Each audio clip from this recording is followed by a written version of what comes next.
بسم اللہ الرحمن الرحیم۔ ناظرین، آج کا دوسرا ویلاگ اور ہیڈنگ ہے اس کا ہدایت و اصلاح کے دو سلسلے، کتاب اللہ اور رجال اللہ۔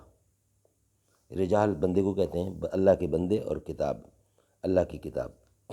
یہ ہیڈنگ ہے، پیج ہے 336۔ ناظرین، اس کتاب کا نام ہے معارف القرآن، جو آپ کے سامنے ہم پیش کر رہے ہیں، جس میں قرآن کریم کا ترجمہ، تشریح اور تفسیر ہے۔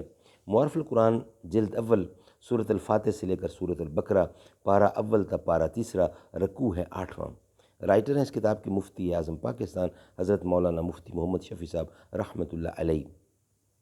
بسم اللہ الرحمن الرحیم۔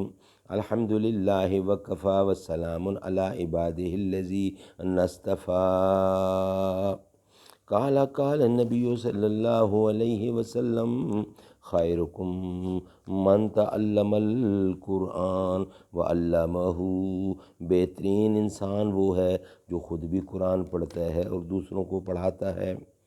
انقلابات دہر کی بنیاد، حق جو حقدار تک نہیں پہنچا، بہت برباد ہیں لیکن صدائے انقلاب آئے، وہیں سے وہ پکار اٹھے گا جو ذرہ جہاں ہوگا۔ ہدایت و اصطلاح کے دو سلسلے، کتاب اللہ اور رجال اللہ، ویلاگ نمبر 2، پیج 336۔ اب اس سلسلے کی دو باتیں اور قابل نظر ہیں۔ اول یہ کہ اللہ جل شانہ نے ابتدائے افرینش سے انسانوں کی ہدایت و اصطلاح کے لیے ہمیشہ ہر زمانے میں خاتم الانبیاء صلی اللہ علیہ وسلم تک دو سلسلے جاری رکھے ہیں، ایک آسمانی کتابوں کا، دوسرا اس کی تعلیم دینے والے رسولوں کا۔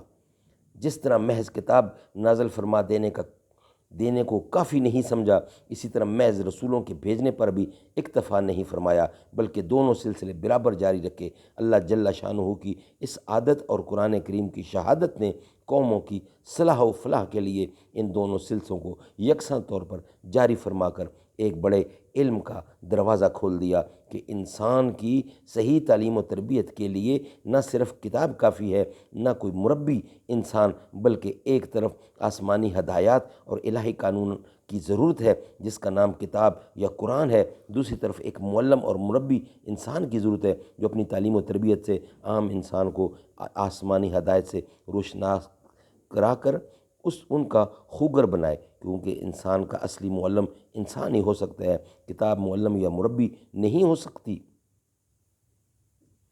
ہاں، تعلیم و تربیت میں معین و مددگار ضرور ہے۔ سبحان اللہ، سبحان اللہ۔ ناظرین، ویلاگ نمبر 3 میں انشاءاللہ ہم اس کے اوپر مزید روشنی ڈالیں گے۔ ویلاگ نمبر 2 یہاں ہی کمپلیٹ ہوتا ہے۔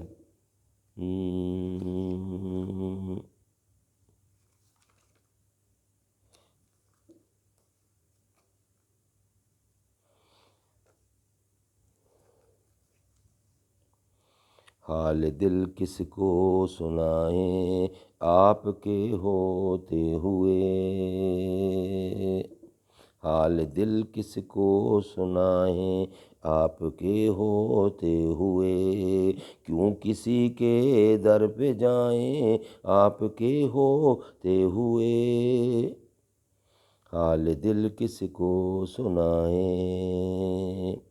میں غلام مصطفیٰ ہوں یہ میری پہچان ہے، غم مجھے کیوں کر ستائیں آپ کے ہوتے ہوئے، میں غلام مصطفیٰ ہوں یہ میری پہچان ہے، غم مجھے کیوں کر ستائیں آپ کے ہوتے ہوئے، حال دل کس کو سنائیں آپ کے ہوتے ہوئے، شان محبوبی دکھائی جائے گی محشر کے دن، کوئی دیکھے گا خطائیں آپ کے ہوتے ہوئے، شان محبوبی دکھائی جائے گی محشر کے دن، کون دیکھے گا خطائیں آپ کے ہوتے ہوئے۔